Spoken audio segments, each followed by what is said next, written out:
Hello, everyone. Today we're going to do a book review of The Intelligent Investor, and I'm going to tell you why I read this book. This is a very good book. It's made by Benjamin Graham. Benjamin Graham, and it's The Intelligent Investor. And this book is one of the best. I recommend. So I know a lot of people don't like skipping around when they read books. However, however, I recommend you read chapter 8, chapter 9, and chapter 20 of this book. There's also other chapters I think that are pretty important, but those are like the three main ones. Chapter 8 is the fluctuation of the market. Chapter 9 is investing in mutual funds, investment funds. That's what the guy calls it in the 1940s. He calls it investment funds. However, I call them mutual funds or index funds. Index funds are a type of mutual fund, so maybe not, that's probably not the right word. And the last one's margin of safety, which is the most important three words in this book. The last chapter is the most important, margin of safety. It's how you minimize risk. But I think this book, you should go out and get this book and read chapter 9. I believe, in my personal opinion, chapter 9 is the best book.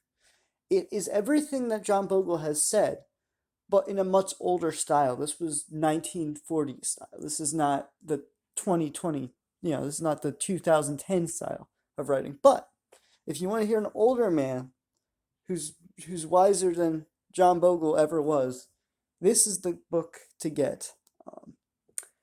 And honestly, what was that page? I'm going to try to find it real quick. It was something, the market fluctuations. It was this one. Here we go.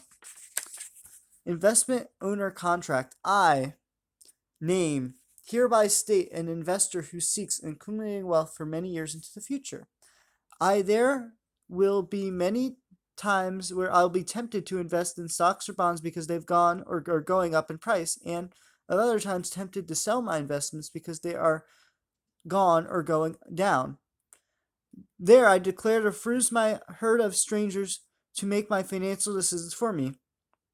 I further make a solemn commitment to never invest a stock in the stock market because it's gone up, or never to sell because it has gone down. Instead, I invest X amount of per month, every month, in an automatic investment plan or a dollar cost averaging program into a mutual funds or diversified portfolio. I also invest additional amounts in whatever I can afford to spare and afford to lose in the short run. I hereby declare I hold these investments continuous throughout the date on which a minimum of 10 years after the date of contract, 20 after the date, the expectations allowed under the conditions of sudden pressure in a case like healthcare emergency or loss of a job, or planned like down payment on a home or tuition bill. I hereby sign my intuition to not only abide by my terms of this contract, but to reread this document whenever I am tempted to sell my investments. The contract is valid only signed with one witness and must be kept safe place accessible by a future reference, signed, and then whoever signs it.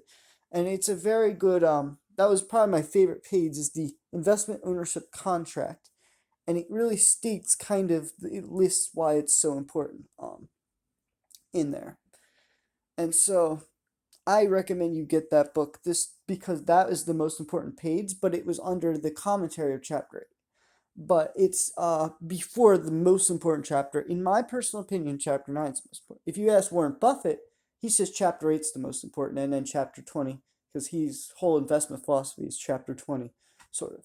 So depending on how you invest in the market, if you're like me, if you're a funded investor, you go with chapter 9. If you're like Warren Buffett and you're more of a value type guy, which the book is a value investing style, besides for the fund managed chapter, it's all basically value investing, pretty much the other 19 chapters, then totally go for chapter 8 and all the other chapters, like the history of stock market, and then there's commentary on it for 2006.